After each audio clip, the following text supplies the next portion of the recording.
लेते हैं स्टार्टिंग से। तो सबसे पहला मैंने बोला है कि हीमोपोइटिक स्टेम सेल होता है, वो मास्टर सेल होता है, उसी से ही सारी चीज़ें बनती है। तो अब उसने बनाया है कॉलोनी फॉर्मिंग सेल होता है, जो कॉलोनी फॉर्मिंग सेल है तीनों बनाता है, आरबीसी, प्लेटलेट और वाइट ब्लड सेल, ठीक है। फिर अब आगे हम एरिथ्रोसाइट के बारे में देखते हैं। प्रो एरिथ्रोब्लास्ट होता है। प्रो एरिथ्रोब्लास्ट मतलब होता है जो सबसे फर्स्ट आरबीसी के जैसा दिखने वाला एक स्ट्रक्चर बनता है, उसको हम बोलते हैं प्रो एरिथ्रोब्लास्ट। ये साइज में बहुत बड़ा होता है, इसका न्यूक्लियस भी बहुत बड़ा होता है और इसमें बहुत ज़्यादा प्रोटीन सिंथेसिस होता है। नेक्स्ट हम आगे जाते हैं तो बेसोफिलिक एरिथ्रोब्लास्ट होता है। बेसोफिलिक एरिथ्रोब्लास्ट में क्या होता है, हीमोग्लोबिन का रैपिड प्रोडक्शन होता है और जो सेल का साइज है प्रो एरिथ्रोब्लास्ट में बहुत बड़ा था, अभी वो क्या कर रहा है, रिड्यूस हो जाएगा थोड़ा सा और श्रिंक होने लग जाएगा, उसका न्यूक्लियस भी श्रिंक होने लग जाएगा, ठीक है। अब नेक्स्ट स्टेज में जब सेल और आगे बढ़ता है तो फिर उसका क्या होता है, नेक्स्ट स्टेज है पॉलीक्रोमैटोफिलिक एरिथ्रोसाइट। अब जहाँ पर भी वर्ड आता है पॉली, इट मीन्स बहुत ज़्यादा, जहाँ पर भी वर्ड क्रोमा आता है उसका मतलब होता है कलर और फिलिक का मतलब होता है कि हैविंग और लविंग इट, ठीक है। तो यहाँ पर कलर मिक्स हो रहा है, ठीक है।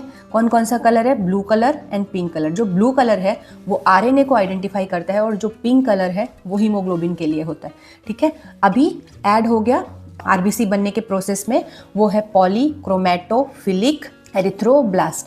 अब और आगे जाते हैं, सेल का नेक्स्ट स्टेज में जाते हैं तो वो बनता है ऑर्थोक्रोमैटिक एरिथ्रोब्लास्ट। ऑर्थोक्रोमैटिक एरिथ्रोब्लास्ट क्या होता है, इसमें जो न्यूक्लियस रहता है, जो मैंने बोला था पहले बहुत बड़ा न्यूक्लियस होता है, फिर न्यूक्लियस श्रिंक होते जाता है, श्रिंक होते जाता है।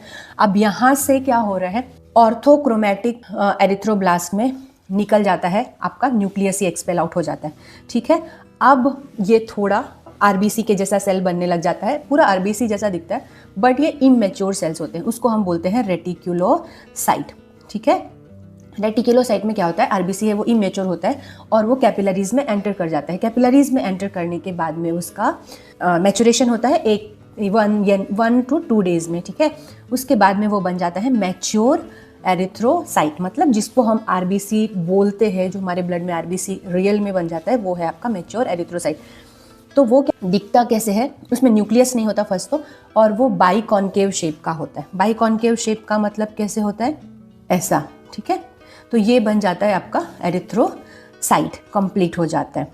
और ये काम क्या करता है, ये ऑक्सीजन ट्रांसपोर्ट करता है और हीमोग्लोबिन को ट्रांसपोर्ट करता है। तो एक क्विक रिवीजन कर लेते हैं स्टेजेस ऑफ एरिथ्रोपोएसिस का। तो फर्स्ट है, मैंने बोला है मास्टर सेल, जिसको हम स्टेम सेल बोलते हैं। स्टेम सेल है वो डिवाइड होता है 2 पार्ट में, एक लिम्फॉइड स्टेम सेल बनाता है और दूसरा है आपका कॉलोनी फॉर्मिंग सेल बनाता है। कॉलोनी फॉर्मिंग सेल में तीनों होते हैं, एक बनाता है आपका एरिथ्रोसाइट, दूसरा है प्लेटलेट और तीसरा बनाता है